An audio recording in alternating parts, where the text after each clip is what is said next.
faces and people that actually been here before. My name is Johan Borch. I'm actually the organizer for the meetup, little meetup groups that I have. We have people online watching, you guys here watching. I'm one of the co-owners of Business Building Academy, and tonight we're going to have a presentation with Flynn, and she's going to take over right now. Please give her a hand. So good evening, everybody. Good evening. My name is Flynn Nogueira, and I tell people I don't care what you call me as long as it's not Noriega, because that it's not. If it were, I'd be in Panama somewhere, I think. So we're going to talk about be who you are and be successful, okay? And the way I love to do this is, it just works better for all of us if you ask me questions as we go along, okay? Because you all have a lot of expertise and information, and every question is a great question, and it always makes me think about other things I could talk about, but I forget because I have so much going on in my head all the time about where you are and what we need to do next. So your questions are like a great way to make it better for all of us. Does that work? So as you have questions, will you ask? Yes? How many of you are die-hard entrepreneurs? Couldn't work for somebody if they paid you? Yes! How many of you are thinking about becoming an entrepreneur? Good. So we will not scare you away tonight, right? How many of you have been entrepreneurs for 5 years? 10, 15, 20? Good. How about 20? Maybe a little longer? I always say, so Del Fuego, let me just say a little bit about Del Fuego, okay? Del Fuego is two people, myself and my partner Sarah. Del Fuego, you know what Del Fuego means? Fire. Fire. So we are, in addition to being pyros, we are also all about lighting the fire for you and your business. Okay? People say to us, we work with entrepreneurs, which is really what we love to do. And we have a corporate side to our business too. So when we go and work with large corporations, people say, you're really small. Because we compete with 8 companies. You're really small. We are really small. I mean, you are really small. Yes, we are really small. And Sarah and I say that Del Fuego has just got to work because now we're too old for anyone to hire us. So this has to work. So what I want to do is visit with you about how can we be who we are and be successful. This topic is so important to us that we have developed actually a whole system and product around it that Sarah and I have done.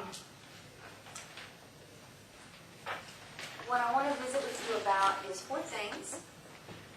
I want to look at how do you know if you're a good match for your business? What happens if you're not? What's the difference between subjective judgment and objective measurement? What are the 3 questions any entrepreneur really should ask, especially when you're just beginning to assess a business opportunity, and really as a good sort of refresher when you're into your business? And then what are some actual traits or attributes that Del Fuego has seen in successful entrepreneurs? Does that work for you? And if there's something else, that you really want me to talk about, if there's any way I can talk about it, I will. Okay, if I can't, I'll just say, I have no idea. But if there are other things that you'd like me to mention that have to do with that, I'm happy to do that. When Sarah, this is a little background now about how we get into this. When Sarah and I started Del Fuego about 7 years ago, one of our commitments, because we're both diehard entrepreneurs. I did a stint in a corporation for about 10 years and realized that I was much better as an entrepreneur. When we started Del Fuego, one of the commitments that we had was really to figure out how to help entrepreneurs be successful with who they were. Because so many times what happens is we get into a business and all of a sudden we realize we're not a good fit or a good match. So as I ask you a question, I just want you to think about it. So the first question I have is, are you a good match now for your business?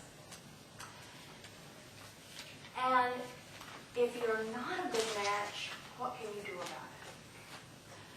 What does it feel like when we're not a good match? This is your turn now. What does it feel like You're lost. when you're lost? Lost. Lost. You said that's great. Lost. What else? Ineffective. Ineffective. Frustrated. Frustrated. They don't want to go to work anymore. It's like having to psych yourself up to go, right? As opposed to, I can't wait to get there, right? And we've all been there, right? Whether it's the business we're in now or a job we had at some point, it's like wearing clothes that are too tight or too big, they don't fit, and we don't want anyone to see us. You know, it's like we don't want to be seen. Subjective judgment. So what we have done is say, let's put a little bit of objective measurement in there. Let's figure out a way to really measure who you are that's totally objective, okay? So you can get almost like a new perspective on who you are. So what we did was pretty creative, I thought.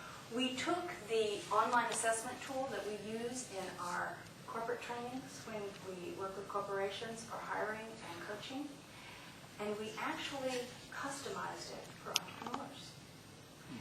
And we work with many entrepreneurs. We work with entrepreneurs all over the world. We work with many entrepreneurs to identify what is an entrepreneurial benchmark. So what are the traits that successful entrepreneurs have? And why do they have those traits? And what is it about those traits that's really important? Okay? And then after that, what we did was we built an audio CD. I brought one tonight that we're going to raffle, if you guys are into that, and get your business cards. Because one of the things we do in all of our trainings and with all of our products is we build audio CDs around them for several reasons. One, we call them car coach CDs, right? Because for many of us, the only time we have to learn is in our car. Maybe we don't spend as much time in our car now with gas. But your learning can be self-paced, and do you know that we retain information about 37% more when you hear it than when you read it? It's almost like you can put the CD on and go to sleep and you'll get something, okay? And we want you to have reinforcement. Because you know how sometimes you hear things, you'll hear something one time, and then you'll go back and listen to it again, a song, and it's like, God, I never heard that the first time. So we build it for ongoing reinforcement. So what I'm going to talk to you about tonight on those 4 areas we talked about is based on what we've learned in working with entrepreneurs with this assessment tool and the benchmark, and really a little bit about the experience from that. Okay? You want to ask me anything yet? We're doing all right?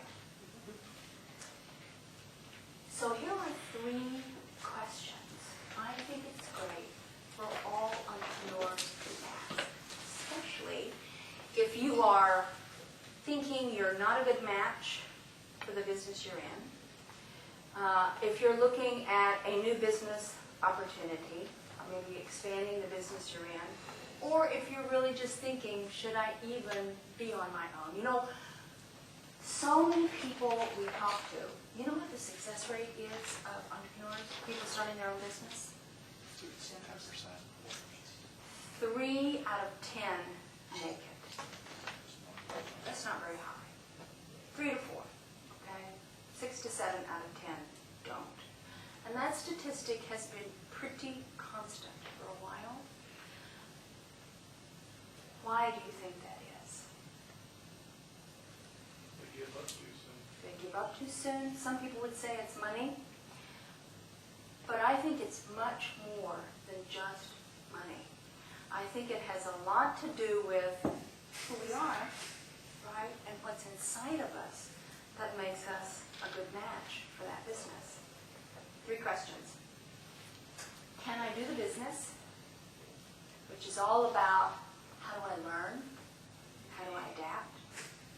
How well will I do the business? Which is all about my behaviors and how I behave in the business. And third, will I do it? Am I even interested in doing it? Okay? So now I kind of want to pick those apart, look at them with you. Number 1, can I do the business? Number 2, how well will I do it? And number 3, will I do it? Will I get up every morning with fluttering anticipation in my heart that I can't wait to get there? Or am I dreading it and I have to psych myself from the time I get up to getting into the car to getting to the office? Big difference. I want to say one more thing I didn't say. You probably all know people, and maybe you are one of them, who luck into something, right? They just are really lucky and they land it, right? And you know them. You know who they are. Really happy. It drives them, fuels them. I think with objective measurement, we could all be that way. I think it's just moving away from being subjective and judging to just new information. Just new information. Pretty simple. So can I do the job? The assessment we use is called the Profile XT, and it's developed by a company, believe it or not, out of Waco, Texas. Amazing. Private company, been around almost 20 years. And it is one of the most rock-solid assessment tools Sarah has ever used. It measures job performance in 3 areas, those 3 questions. So the first one is all about how do I process information. So as I talk about this now, I want you to be thinking with me and think about you, okay? And how you process in your business. Processing information is really important, and it's only research, like in the last 10 years, has shown that how someone processes information and how that matches to how well you do in your business can make up to 25% difference in your productivity. That's a lot. It's a quarter, right? A whole lot. How you process has nothing to do with intelligence. It's all about how you learn and adapt, and just the amount of information that you can handle at a time. And I want to give you a way to think about that. If you imagine I have 2 containers here, okay? One has a really big opening, one has a small opening. They both hold exactly the same amount. Okay? So if I have a pitcher of water and I pour it really fast, when I pour it into the container with the wide opening, fast as I want. It's not going to spill out. It's all going to just go right in. If I try to do that same thing with the container with the small opening, what's going to happen? It's going to spill on the floor, get lost. Okay? So the analogy is people with the wide opening are people who process very quickly. As an entrepreneur, many times you have lots of stuff thrown at you all the time, right? Having to problem solve, having to make decisions, having to do this, having to do that. Chunks coming at you all the time. Having to adapt quickly, having to learn quickly, having to learn the new aspects of whatever the business is. People with that wide opening can do that easily. They love to problem solve. They can take as much as you give them and move on. People with the narrow opening can handle just as much as the big opening, but it has to be in smaller chunks. Okay? Because people with the smaller opening just don't process as quickly. There's nothing to do with intelligence. It's all about how you process information. Okay? So if you think about yourself and just think about, how do you learn something new? Can you pretty much learn it quickly? Is it easy for you to adapt to a new learning situation? Or is it better for you if it's hands-on, if it's a step-by-step, smaller chunks? So when we work with entrepreneurs, for people who have the smaller opening, what we say is, think about your time so that you're doing it in chunks you can handle. Because you will be far more productive that way. Okay? Talking too fast? All right? No? This is your turn. Processing too fast?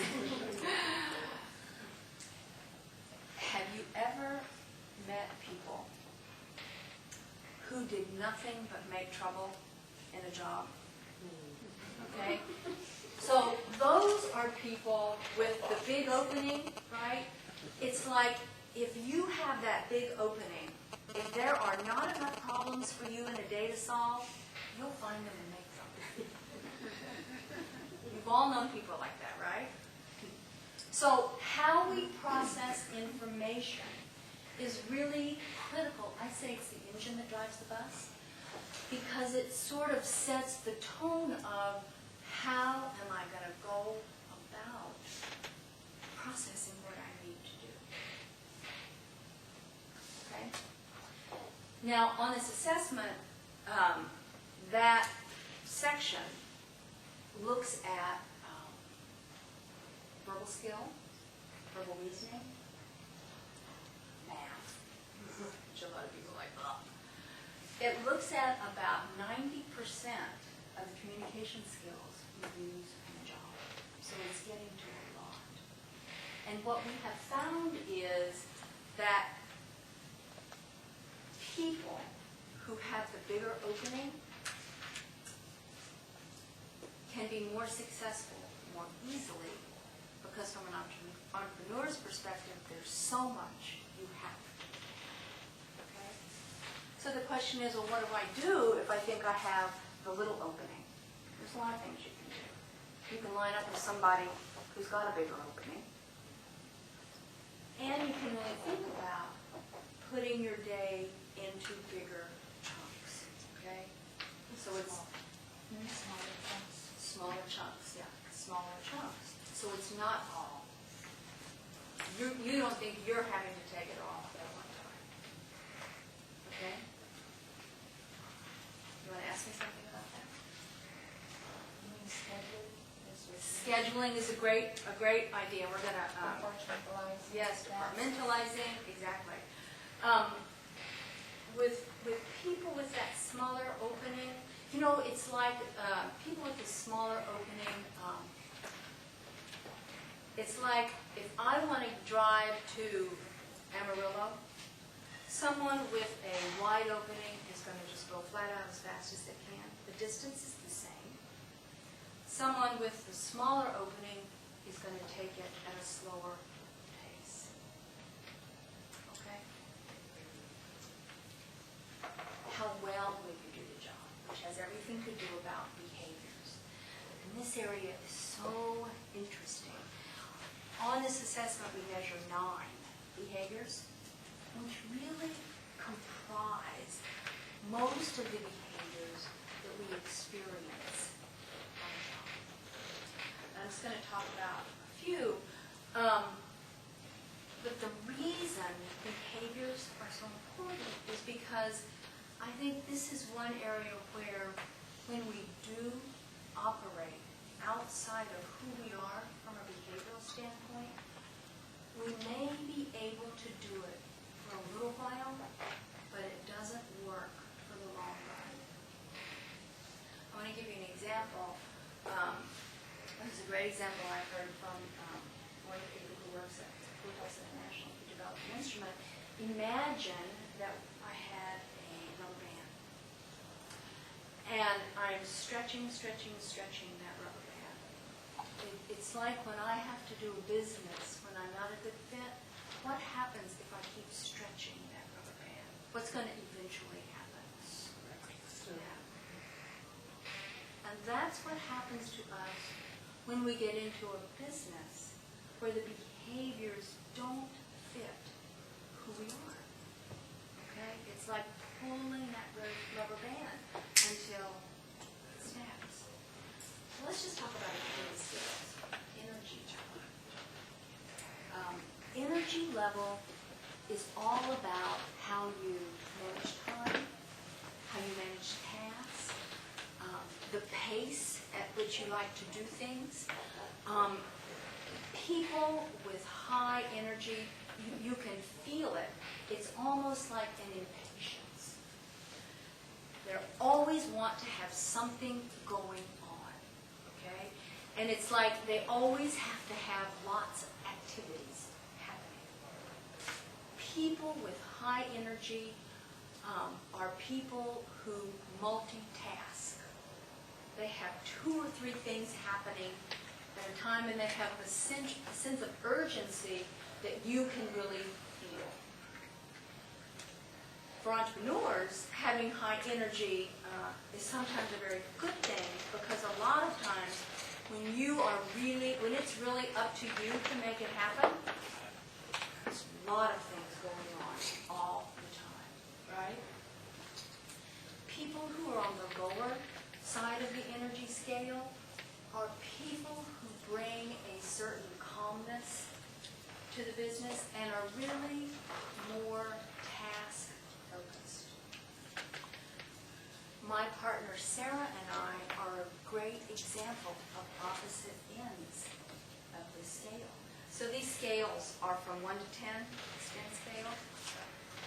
And the other thing that's great about this instrument, so the slide here, it's been normed against the working adult population. So when you see your score, not only do you see it for you, but you see how it compares to the rest of the working adult population. So 1 is the low side, 10 is the high side. I am a 10. I mean, it's like go, go, go all the time. Sarah is a 2. Now, so when we start projects, I'm like, let's start 10. And she's like, are you kidding? Let's look at 1.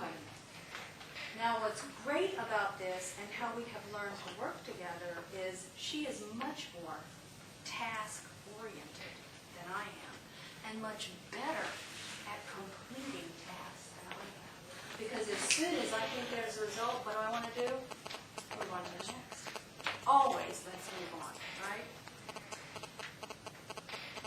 If I didn't know that about Sarah, if I thought, God, she never wants to get anything done, what happens when we're not aware of the objective measurement? What do we do with people? Judge them, right? We judge them. So the judgment would be, gosh, she never wants to get anything done. And that's not it at all. She is working at a different pace. It's like a sprinter and a long-distance runner. A sprinter goes really fast, gets there fast. A long-distance runner won't go as fast, but they'll go the distance. One is not better, it's just different. Okay?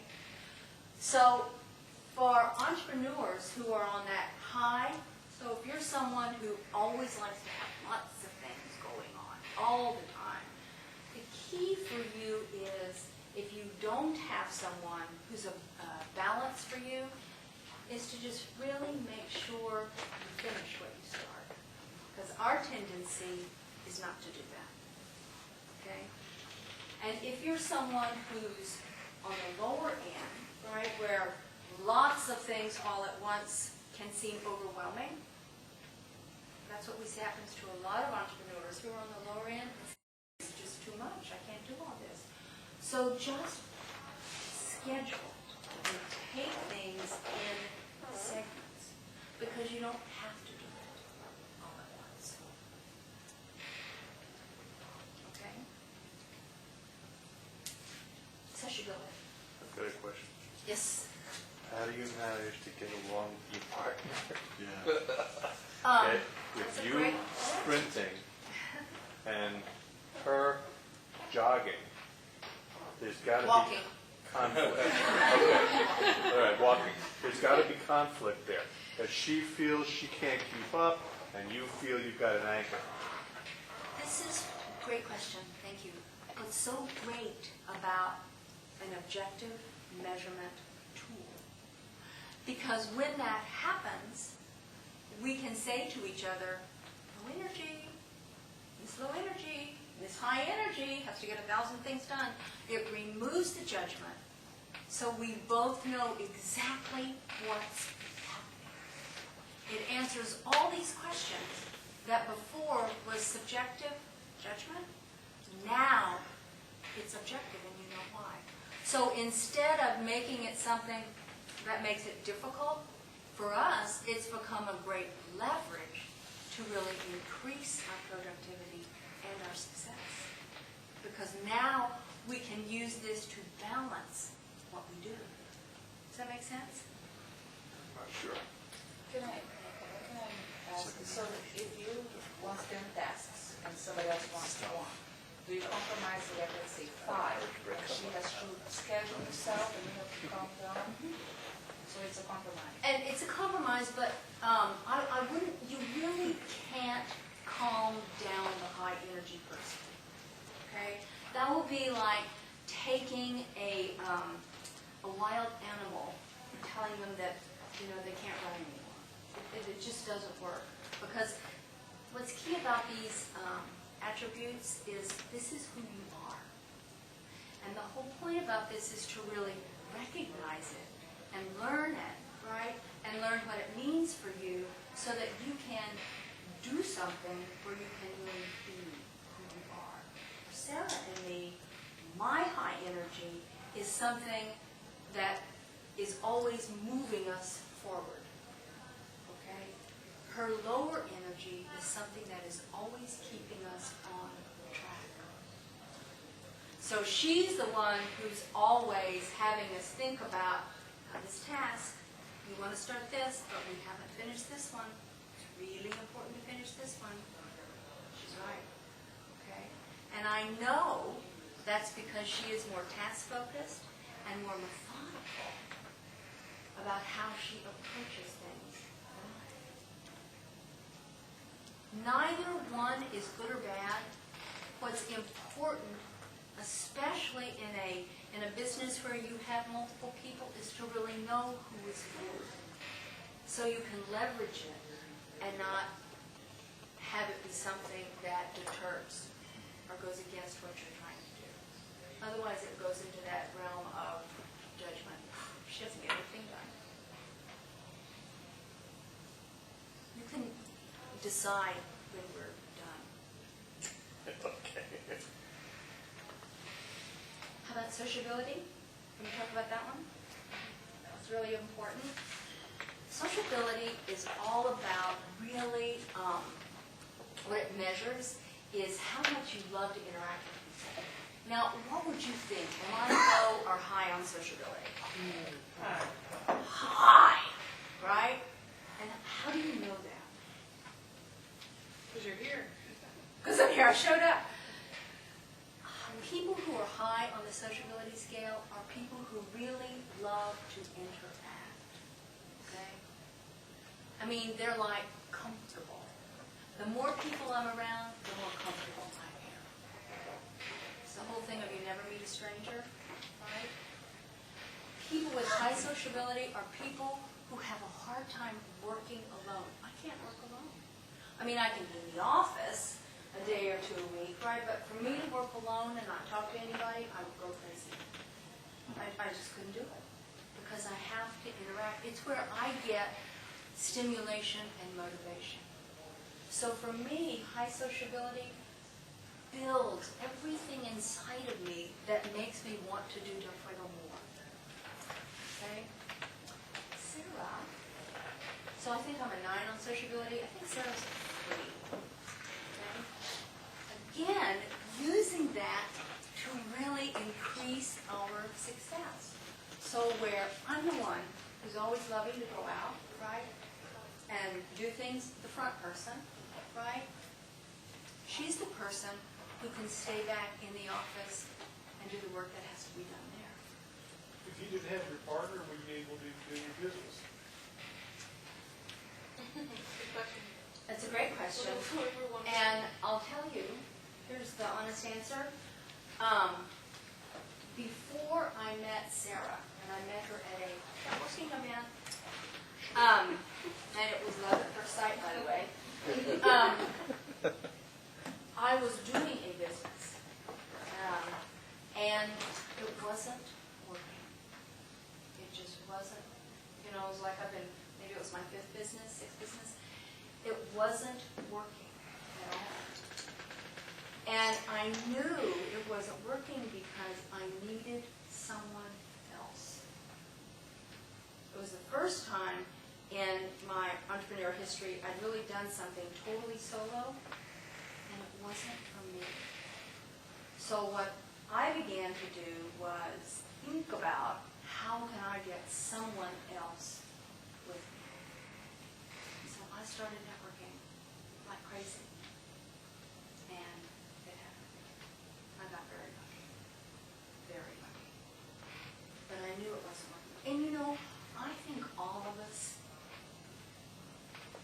my experience in working with entrepreneurs when they take this assessment, and I'm not trying to sell you the assessment, although I am high on enterprising, which we'll talk about in a minute, and I do love to sell, but when people take this tool, it's like you know what they tell us? It's like taking off the blindfolds and really seeing who I am for the first time.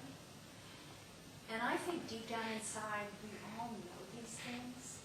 And it's like when we get that information, it's almost like a wonderful confirmation of something we've thought, but we just haven't known how to verbalize or how to put in some kind of information form. Does that make sense? But I knew. Because I wasn't being successful. And I'm very competitive, and I didn't like that at all. So I decided to change it. Does that answer your question? So basically, without this woman, you wouldn't be successful. Well, I think that I am a very successful person and have always been successful. When I hooked up with Sarah, everything worked better. What we do is a much better match for me, and I became more successful and, you know, more fulfilled. Because I think when you find what you love to do, I love standing in front of you and doing this, right? When you find what you really love to do, everything else falls into place. But it's finding that's sometimes the bear, right, to really do. Okay?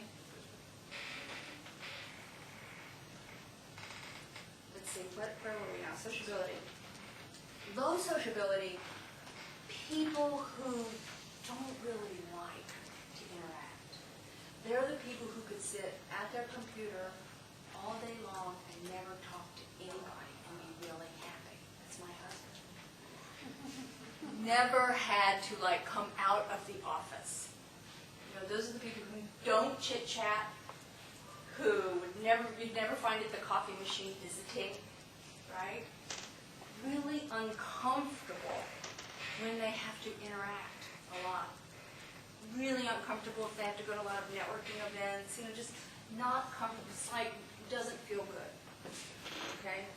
Now, where this can get a little tough if you're an entrepreneur and you have to sell, if you're lower on the sociability scale, really uncomfortable if you have to make your living selling, right? Because that means talking to people all the time.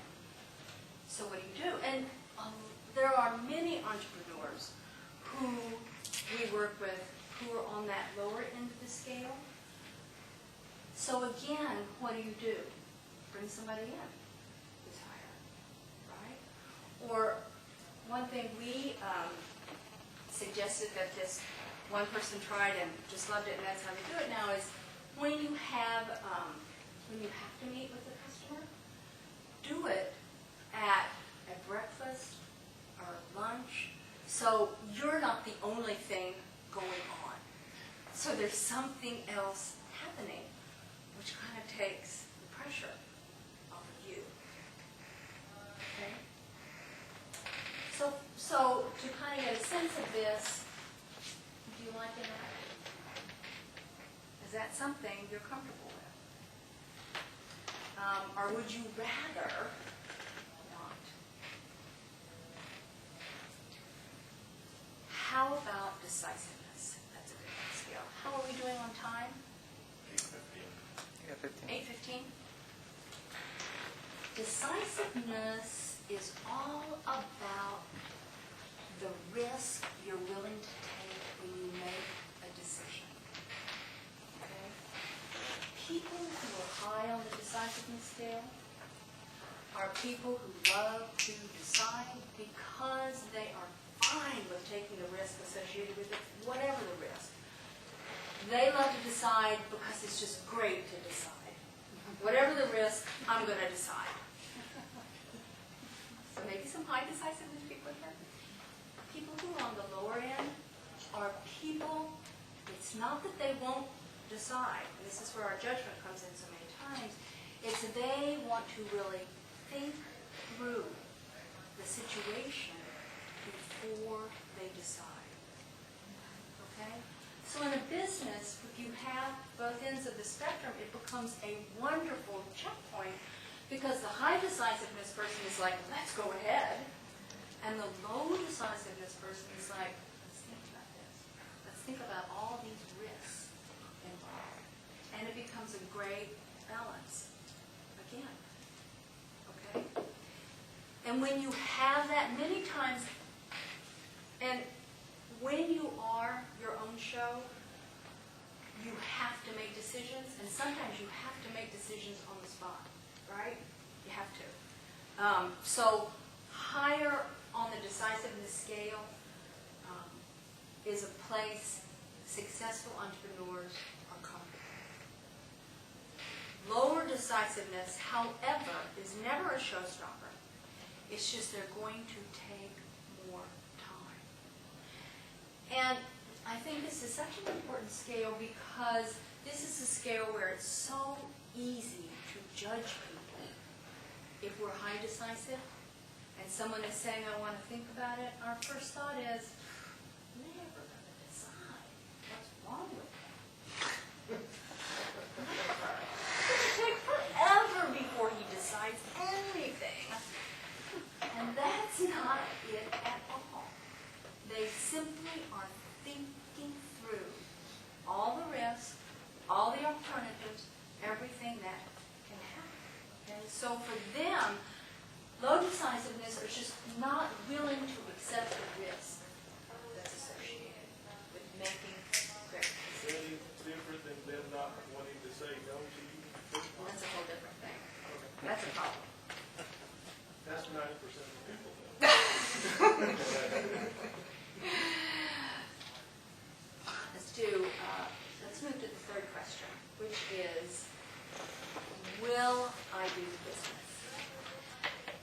this has to do with, am I really interested in action?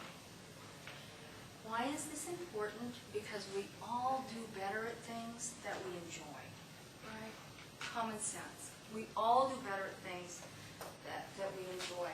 And we measure 6 scales. I'm going to talk about 3 that we call the entrepreneurial triangle. Enterprising.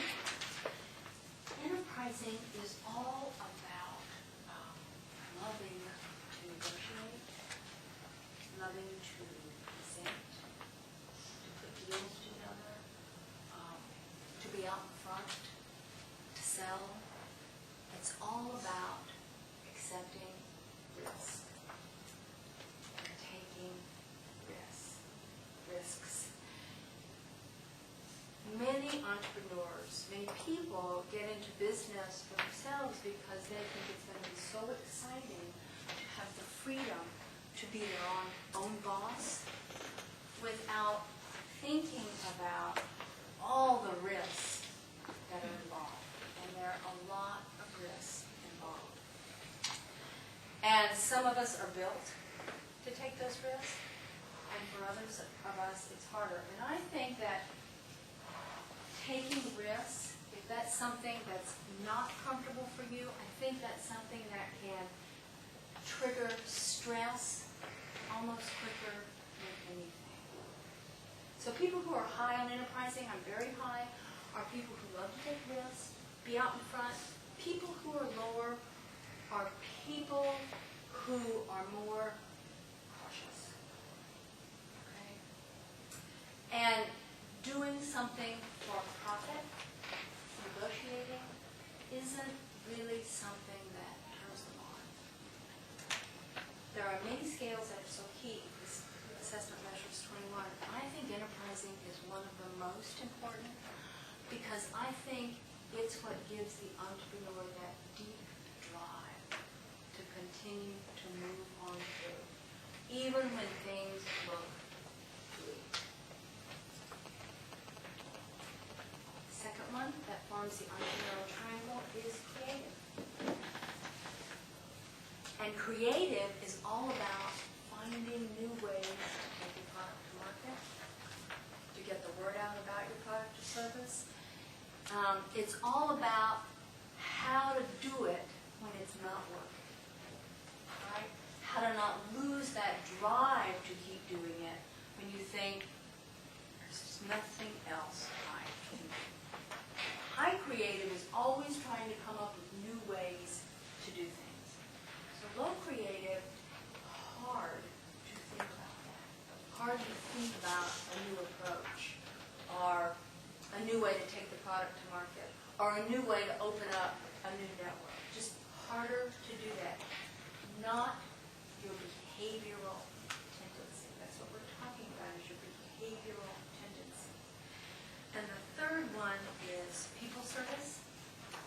People service is different from sociability. People service is all about helping people. And think about your doctor. You really want a doctor who's high on people service. Many of them aren't. But when they are, you can really feel it. You can feel it's almost intangible, but it's that thing where people say, gosh, she's just really great with people. Because it's coming from the place of wanting to help and serve. Really wanting to help people. So for entrepreneurs, if your business is associated with really having interaction or selling products to people, having that as an interest where you're high can really make it much easier. So what we're really talking about are how you process information, the behaviors, and the interests that make it easier for you to take that entrepreneurial path. Okay?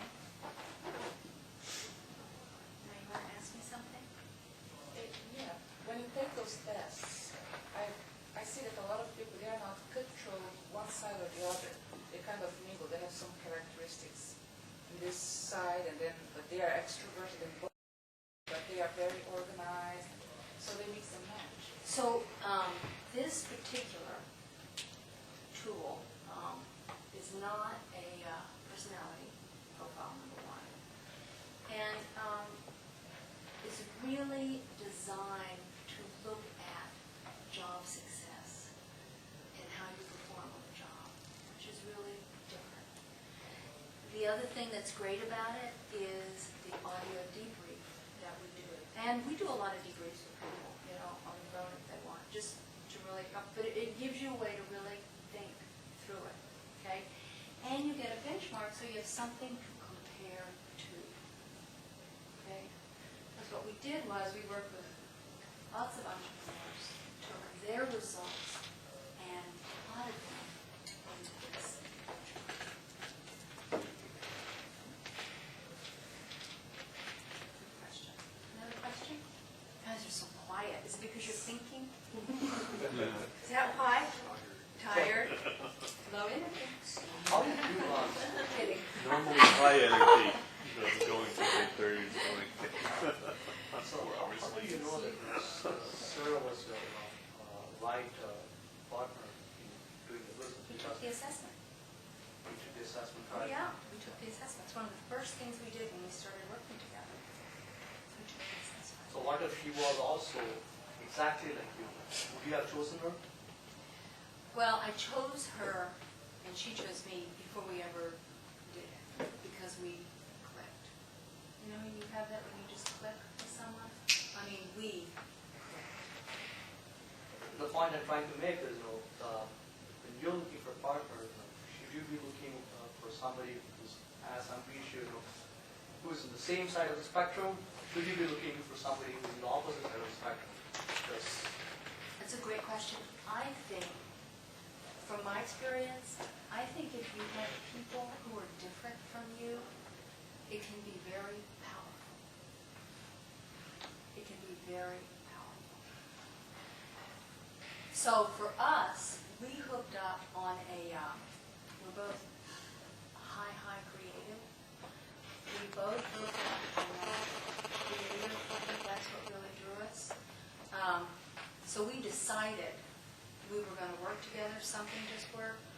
Once we took the assessment and we really saw from that, remember I said get a new dimension, who we are, we understood how do we take that now and leverage it so we can maximize everything we do together. And there's no more subjective judgment.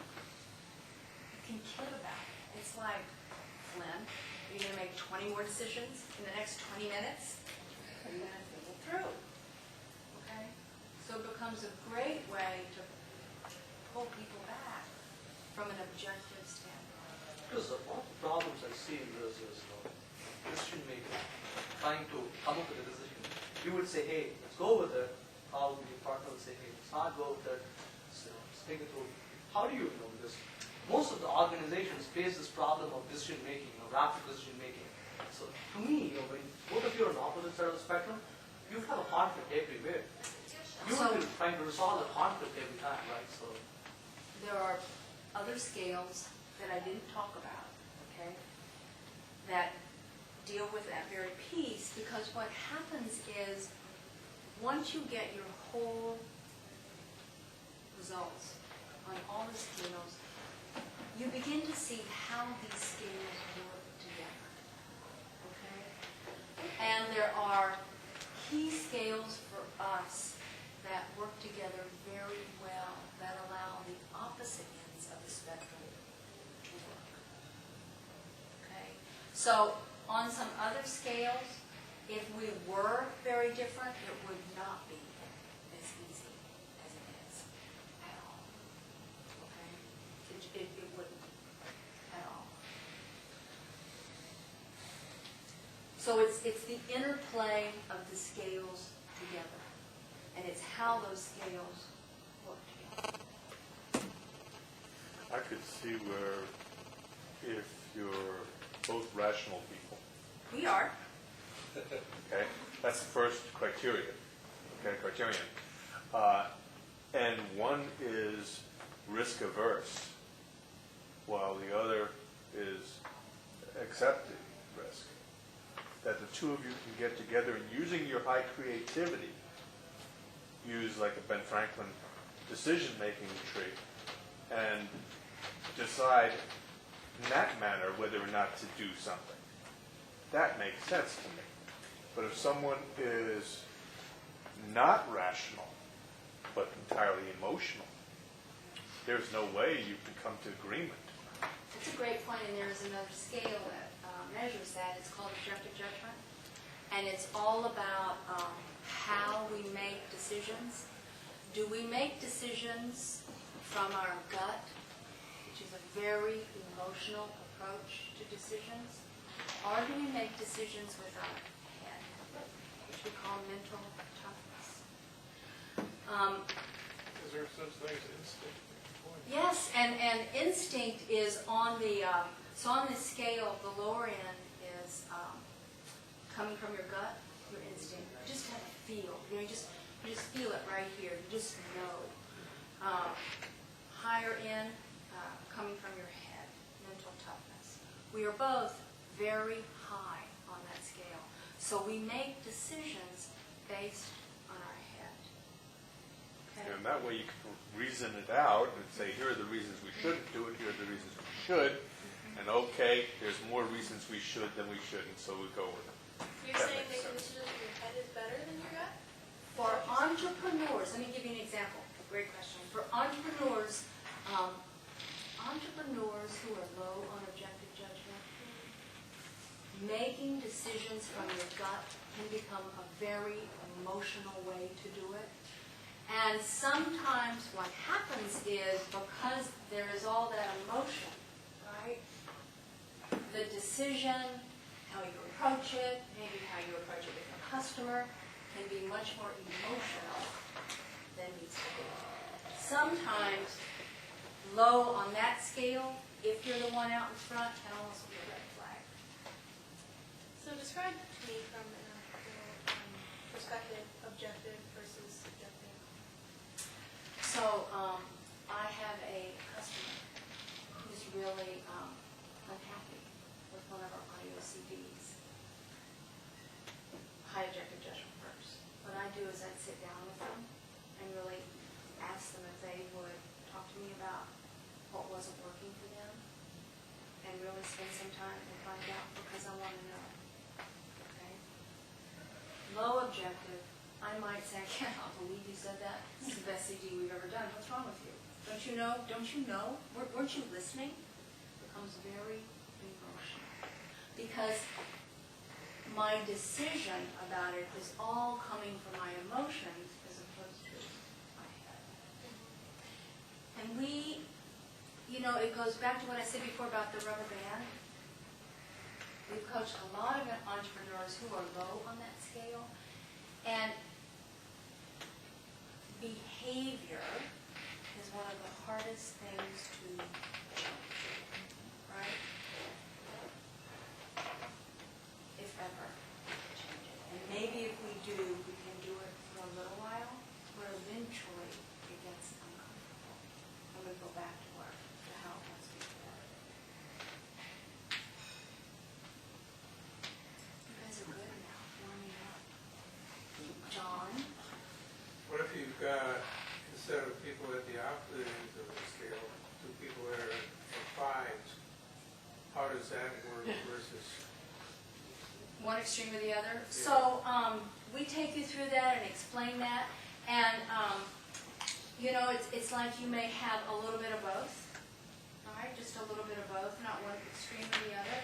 So mostly what we really want to do with this is give people new information, just so you have more information about who you are. And what we talk about is what happens if I'm low, what happens if I'm high, what happens if I'm in the middle, right? Because there is no good or bad result, because the result is who you are. It's having the information to know what to do with it. That's all. I've just had a recent experience where I was, I guess you'd say, asked to share I'm a realtor, and I would say I'm on the low energy scale. side of the scale. And this gal was brand new agent and very high energy, and I thought, this would be good for me, this would be good for her, everything, we can both learn. But we also had an evaluation where I have a very high tolerance for financial insecurity, and she had none. She didn't want to listen to she had the most far-out phone message, and I tried to tell her that, it was just over the top. Trying to imply that she was doing all this business to the point where it made people think, well, she doesn't have time for me.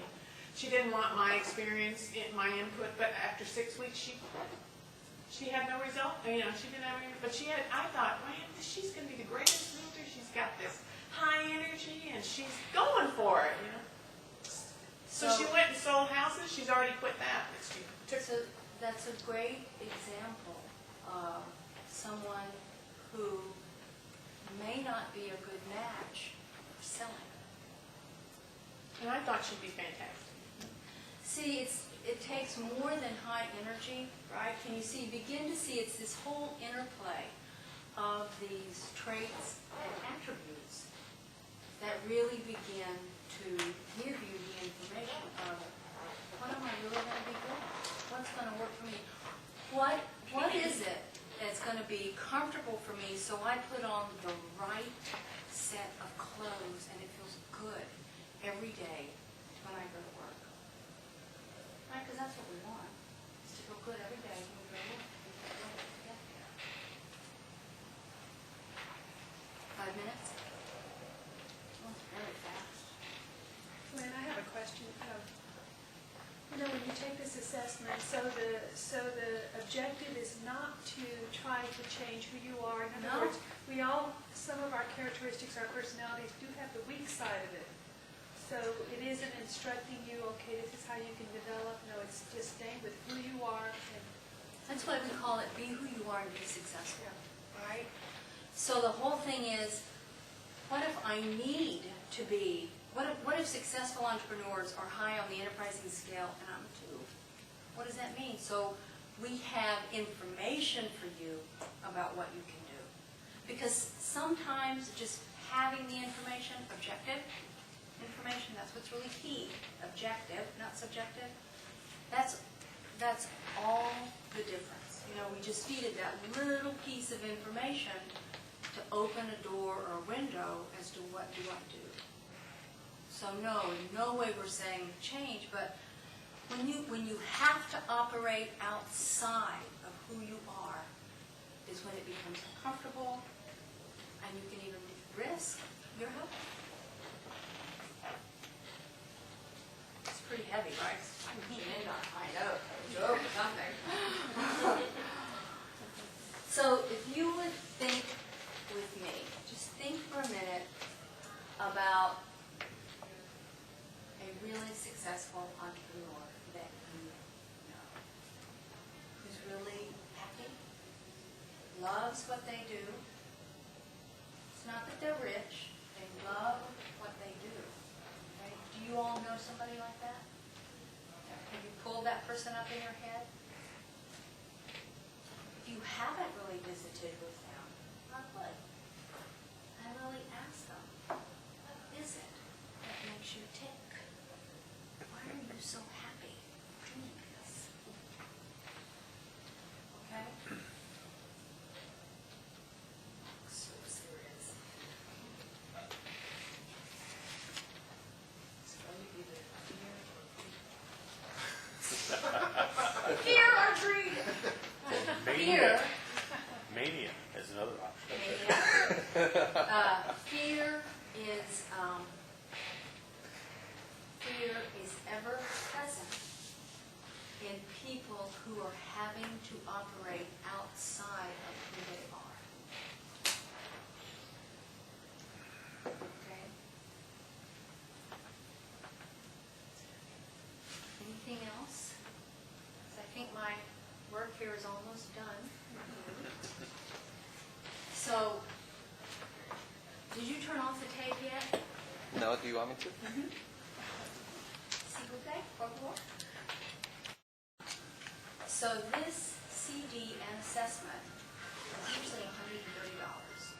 Assessment is about $125. CD is $30. What I would love to do for you guys guys showing up and listening is to offer it to you. If you want to do it, it's totally up to you. You don't even have to give me your business card. I can make mine and you can contact me if you want to. $99. What that would include is the assessment, the audio CD, and if you want, I'll talk to you about it as well. Okay? So will the assessment kind of, what is it going to tell you? What is it going to tell you? It's going to tell you who you are in those three big chunks, and you're going to get two reports. You're going to get a written report that's text, it's called the individual report, that gives you feedback on what sociability is for you, what energy is for you, what that means for you in your day-to-day work. And it's also going to give you a graph that shows you how you compare to the entrepreneurial benchmark, which is inside the audio CD, a little insert. So you can look at that and look at your graph and actually do a comparison.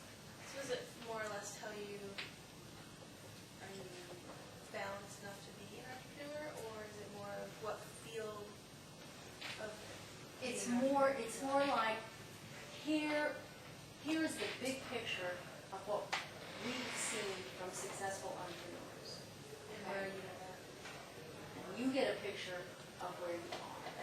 And then the audio CD kind of breaks it down a little bit more. So what does that mean if I'm an independent agent? What does that mean if I really want to be totally on my own? Okay? How long does it take? The assessment takes about an hour to do, and the reason it takes so long is because it's measuring so much. It's all online. You don't have to do it all at one setting. I think it's better if you just do it. But you don't have to. You can do it and come back. Okay? How long is the audio? I think it's 45, 50 minutes. And that's the one you talked about that we can listen to over and over? And listen to it over. And in fact, that's what a lot of people do. We've produced, I think we have about 10 audio CDs now. We've just released one called BNI Networking Secrets. We publish audio CDs for BNI.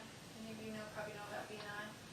Largest international networking group in the world. And we did a 3 CD series, which is like the first networking curriculum with the founder of BNI, Ivan Meisner. So we took and captured his 25 years of experience and got it onto 3 CDs.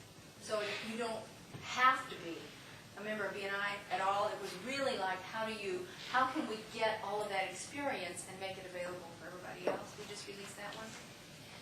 We have a great CD called What Winners Know, which is all about the behaviors that winners have, done by a great coach, Sarah's husband, who's a wonderful coach. And we have another one coming out in a couple of months called You've Got the Referral, Now What? And so you get a great referral.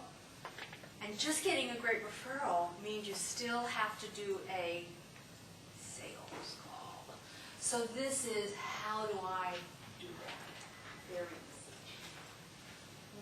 This CD assessment sounds like a great tool to hire people. It is. When we work in corporations, what we do is we go in and we benchmark positions. So when they hire, they can hire to that benchmark. Exactly. Okay, so I am going to go now, or I'm going to say goodbye to you. And thank you very much. I really appreciate your listening and your questions. And I look forward to seeing you again. Okay? Everybody put their business card or their information on the wall, so they're giving away the prize. Oh, yeah.